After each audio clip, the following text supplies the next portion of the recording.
Katru gadu neskaitāmi ēku apsaimniekotāji, dzīvokļu īpašnieki un īrnieki saņem individuālos apkurs rēķinus. Kā šādi rēķini rodas patiesībā? Šajā video ISTA jums parādīs visus soļus no siltummaksas sadalītājiem līdz gatavam rēķinam.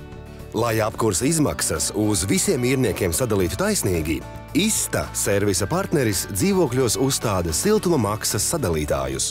ISTA katram klientam izskaidro, kāpēc šī sistēma viņam ir piemērota un kā klients to varēs izmantot. Šādā veidā klientam pieņemt lēmumu ir vieglāk. Ir divu veidu siltuma maksas sadalītāji. Tādi, kas balstīti uz iztvaikošanas pamata, un elektroniskie siltuma maksas sadalītāji. Elektroniskos siltuma maksas sadalītājus var integrēt radiosistēmā. Uzstādītie siltuma maksas sadalītāji siltumu mēra un uzskaita tikai tad, kad darbojas apkurs sistēma.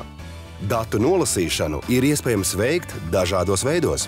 Manuālā datu nolasīšana uz vietas nozīmē, ka dati tiek nolasīti tieši no skaitītāja.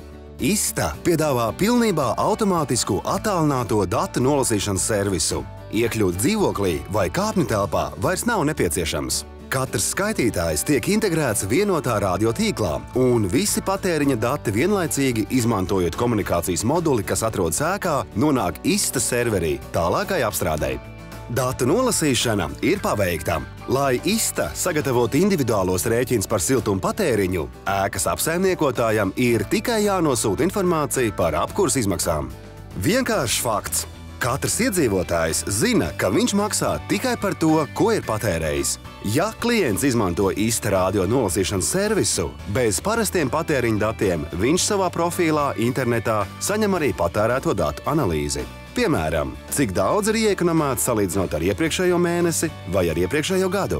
Ar šo datu apstrādes sistēmu siltuma patēriņš var tikt samazināts līdz pat 35%. Tas pasargā apkārtējo vidi un iedzīvotāju maciņus. Vai mēs esam radījuši tevī ziņkārību?